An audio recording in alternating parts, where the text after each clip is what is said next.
I know. Look, I got stuff to do, alright? Yeah. I gotta get ready for the fucking show here, you know? And I'm thinking, is this thing going? Oh, fuck, you're interrupting me! Where's my movie? Fuck me. I didn't even bring the movie up with me. Or did I? Maybe I did. Did I bring it up here? I didn't bring it up here. Marijuana affects Where's the fucking movie? Oh, there we go. There we fine. I got that. Welcome back, human filth. Yes, that's right. Yes, I found the movie. It was in the refrigerator. Quite the strange place for a movie, especially considering I don't have a refrigerator.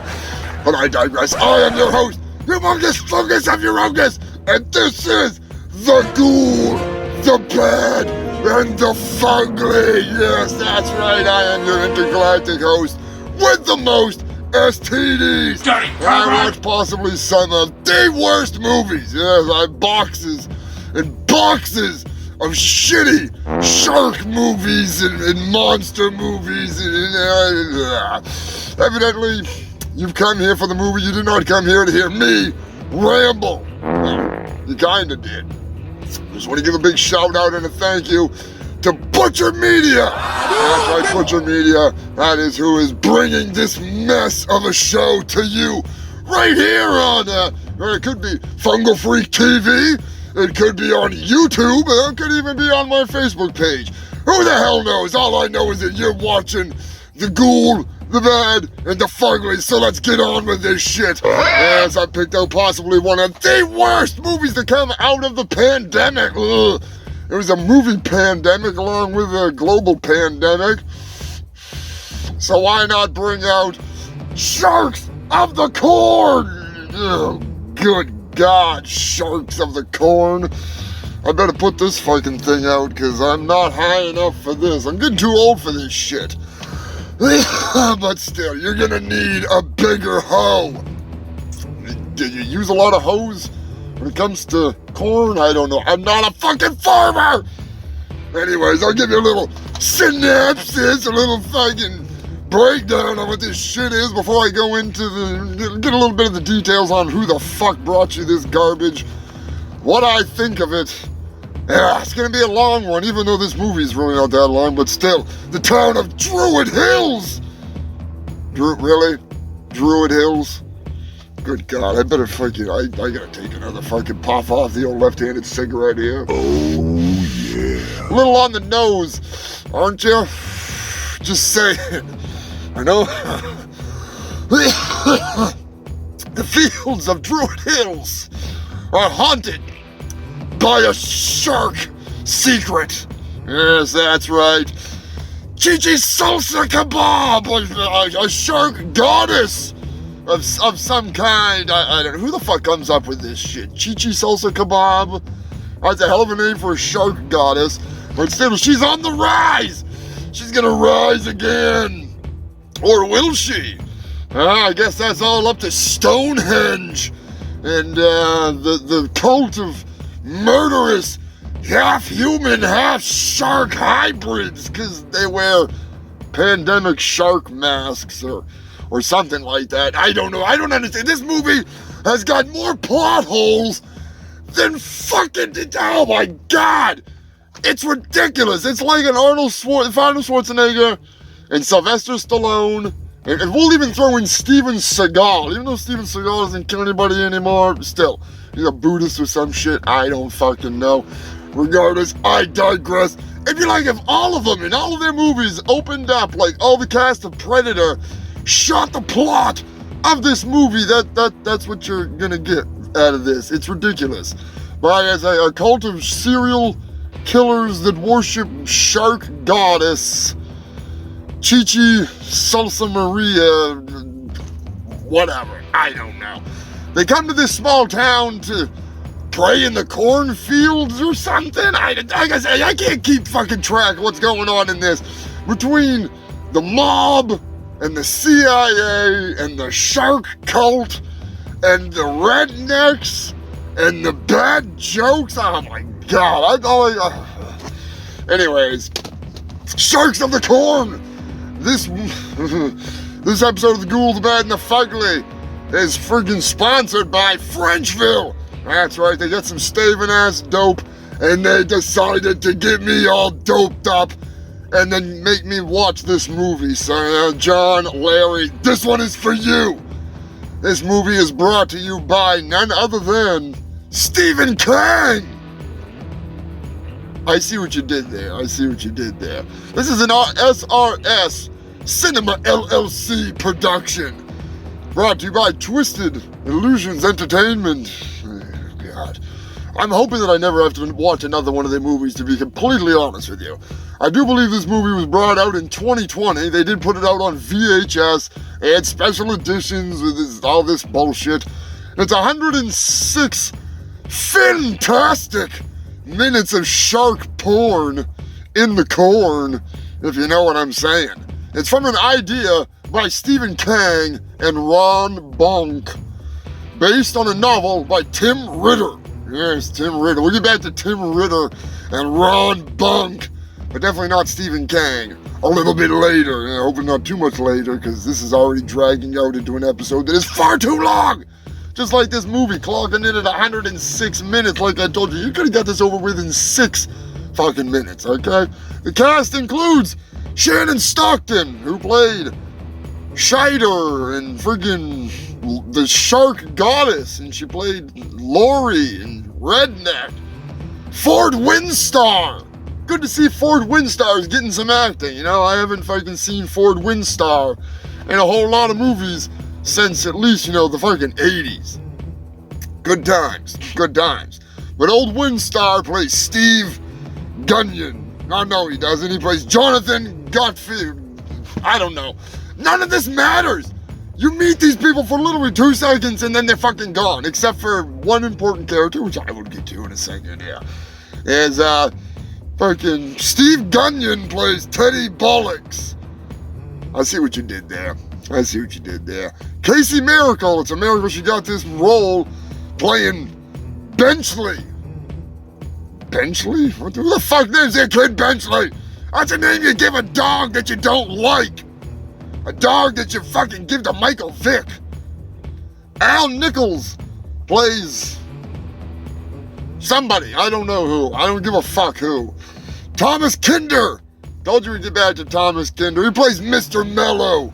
Yes, that's right. Mr. Mello. Mr. Mellow Yellow. Yeah, the fucking cast list is still going on. This is the longest episode ever. It should not be this long. Rebecca Reinhardt plays Susan. Yes, that's right. Katrina plays Adventurer, a cornfield victim. Bigfoot plays himself. Spoiler alert. Yeah, Bigfoot's in this fucking movie. Billy W. Blackwell plays an angel, or a person named Angel. I don't know. Like I say, you meet them for fucking 2 seconds, and then they go. They're there, and they go. It's worse than fucking going to the goddamn glory hole. They're there, they're gone. Anyways, Zoe Bush plays Biff. I don't remember a Biff. Tim Ritter plays Harry Grossman. Tim plays a lot in this. He also plays the director or the producer or something. Stonehenge, which does not appear in said movie, plays itself. That's right, Stonehenge plays as itself. Jason Boyd plays an alien. He plays a guy named Gary. He plays a robber. I don't remember a robber in this movie, to be completely honest with you. And he plays a delivery guy and a monster. He plays a monster and an alien. And a redneck. I do remember a redneck. Trish Erickson plays Martin Rosenberg. Todd Martin plays the mayor, the only character that I like. Mayor, what in the name of Randy Travis is going on here? Friggin' Zanuck. Yeah, that's right. And the music by Tim Ritter. Yeah, Tim Ritter, you're doing too much in this, Tim. Take a step back, Tim. Take a step back. Producers, Ron Bonk, Tim Ritter, and Larry Joe. Throw away this script because this movie is bad. Ow! Now there's a new part of this segment. I'm going to do what I think is Ghoul, what I think is bad, and what I think is Fugly. And I have to say, you know, the mayor, what in the name of Randy Travis, bunch of crackheads, bunch of mushroom eaters, that guy is fucking funny. That guy makes the movie, all right? Mayor, you are the man. I don't know who played you, even though I just read your name off the list there, but whatever. Corn! That's right, corn is a ghoul factor in this movie. I like the fact that it takes place in some cornfields. The completely incoherent plot involving Stonehenge, shark-human hybrids, Bigfoot, real estate atrocities, real estate tactics, real estate in general, helicopters versus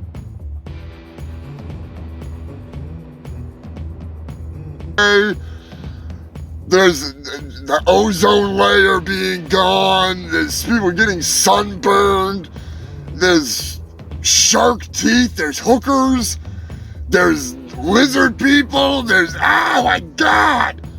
But it wasn't as bad as virus sharks. No, it was not as bad as virus sharks, all right? Smile, you son of a bitch! Yes, you can't freaking forget the fact that they actually say, smile, you son of a bitch. I like that. And the big fucking rock, okay? The big fucking rock was the highlight of the movie other than the mayor.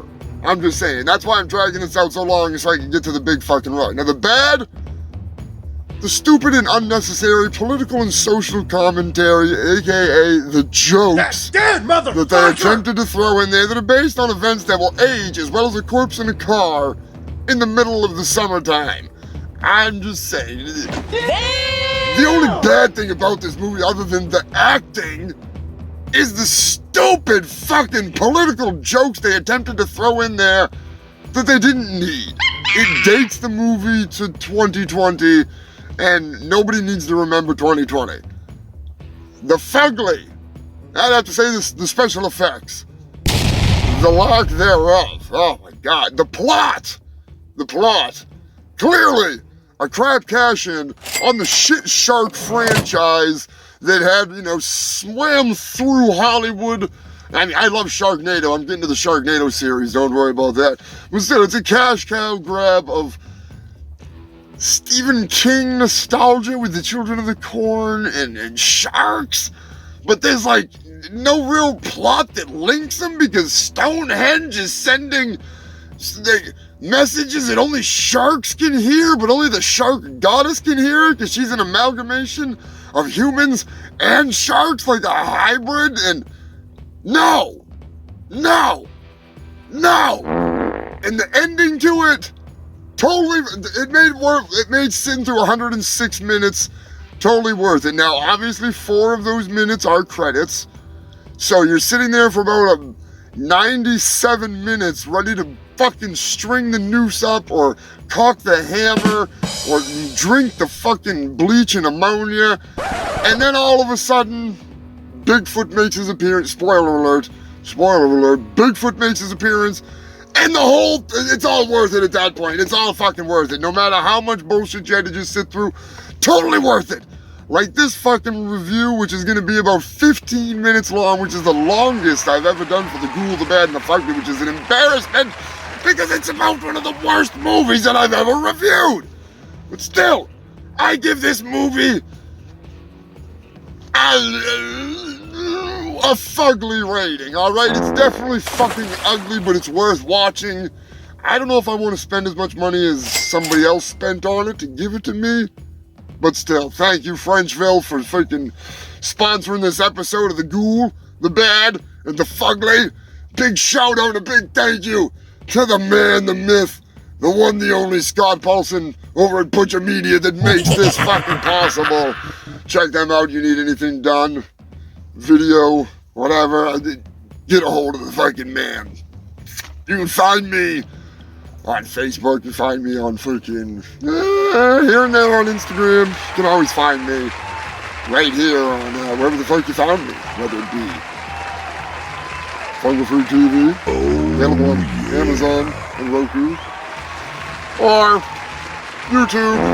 Well, I'm definitely not getting any attention, but still it's all good because I don't need the attention because I have shitty movies to watch. So until next time, you and filth, I am your host, with the most STDs and the worst fucking shark movies. Ah! I am Humongous Fungus of Urungus, aka Lord Humongous, ruler of the septic wasteland. I'll catch you next time on another edition of the Ghoul, the Bad, and the Fugly. Yeah!